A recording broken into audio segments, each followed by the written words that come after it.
Hi everyone, it's Matthew again and glad to be back with you guys in 2016. So in the last video in 2015, I've mentioned the SJCAM SJ5000X and this is the Elite version. Well, honestly, I wasn't able to bring this out for the New Year holidays because the weather again had been very unfriendly. Anyway, there wasn't so much of a big deal right now as the sun has come out in the first working week of 2016 and we're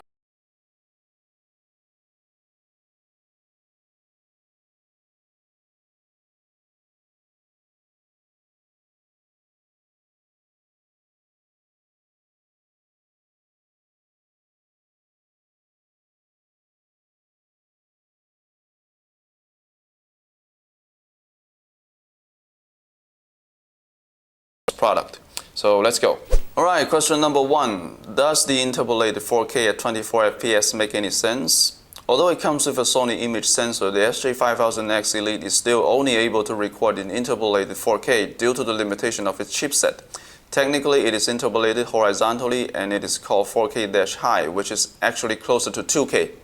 Well, I don't have a GoPro Hero 4 Black Edition, so I did a little comparison with the ELECAM, since they both have the shameless interpolated 4K. Already, the SJCAM blow the ELECAM away with its frame rate. I'm not sure if there is frame doubling involved, but it looks way better. And the SJCAM's video also seems brighter and more detailed. On the other hand, ELECAM's color seems to be darker and the slow frame rate is really a major deduction. So do I think the interpolated 4K at 24 FPS makes sense? Compared to what the ELECAM is having, it makes much more sense as the footage are more fluid. And the SJ5000 also has sharper image since its color are brighter. Question number 2. How's the 2K? How is it compared to the 2.7K of the ELECAM Explorer? Well, I tried mounting this on a QAV250 quadcopter and the footage is actually not bad, although a little bit overexposed. The image looks sharp mostly, and with a 30 FPS frame rate, it is ideal for aerial videography. And take it off the quad, we did a little comparison shooting with the ELECAM. The color rendering seems to be having some kind of a weird sepia filter. All the settings were by default when the test was underway, so I found this rather peculiar. And again, ELECAM is said to be of 2.7K, interpolated of course, but I just cannot seem to possibly see the difference. So to me, the SJCAM X2K is doing well enough for the details, although some glitches could be avoided. The third question, how much of a difference the built-in gyro can make? First off, the gyro stabilization in the SJ5000X is not something you can find in a gimbal, for example. It works in a different way. The gyro on the camera is actually a chip that edits out the bumps, namely ups and down movement from the video without changing the orientation of the camera or the lens. So when you take a look at the sample footages, you can see it is slightly more smooth with the gyro tuned on, so this function does work. However, it also looks a little bit more blurry, as if the chip couldn't keep up with the frame rate sometimes. The fourth question, how is slow motion doing? Well, you've already seen the slow motion taken by the ELECAM Explorer. It's doing pretty well, and I have to say this function is definitely having some kind of a glitch on the SJCAM SJ5000X. Because I tried recording a slow-mo footage in 720p at 120 FPS, and the thing turned out to be VGA resolution in the end. It looks like no matter what resolution that I set up for the slow-mo, it's gonna turn into VGA quality. Well, for a reputable brand like SJCAM, this is a fatal mistake that they have to address ASAP. Moving on, how does the camera react to the lighting changes in its environment? Well, it is obvious that the SJ5000X is faster and better at adapting to lighting changes.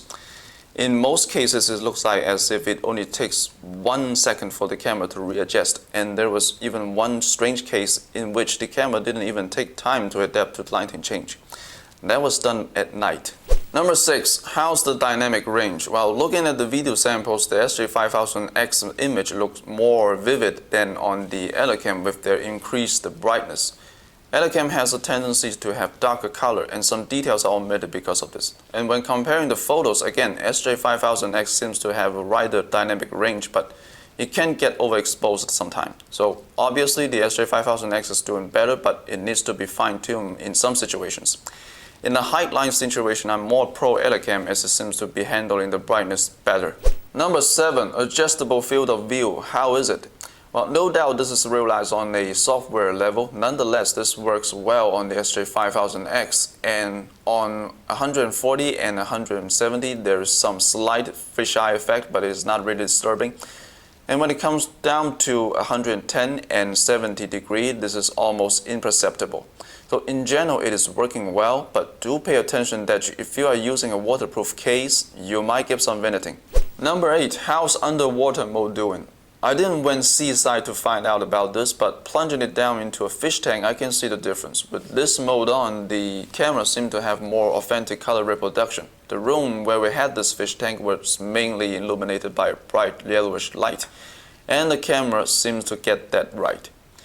It's a shame that I didn't have the time to get some seawater footage, so I cannot give a definite answer to the question. But anyway, you still have a lot of content contributors who share amazing videos that might answer it. So do check out the description down below. And here are some thoughts after the questions. The SJCAM brand is made thanks to the SJ4000 series, and it looks like the company has doubled a little for this SJ5000X. I didn't dive into the SJCAM official forum before making this video, but I can feel the frustration expressed by many members of that community. This Elite version of the SJ5000X does have its merits, but they have also made some very low-level mistakes with it. So let's hope that most of them can be rectified by updating the firmware. Alright, that will be all for this video, and I hope you like my findings. Don't hesitate to like, share, and comment on the video. And more importantly, don't forget to subscribe. I think my next video will be about this OnePlus X right here. It may be a little too late on YouTube, but who knows? We might be giving this away, so stay tuned.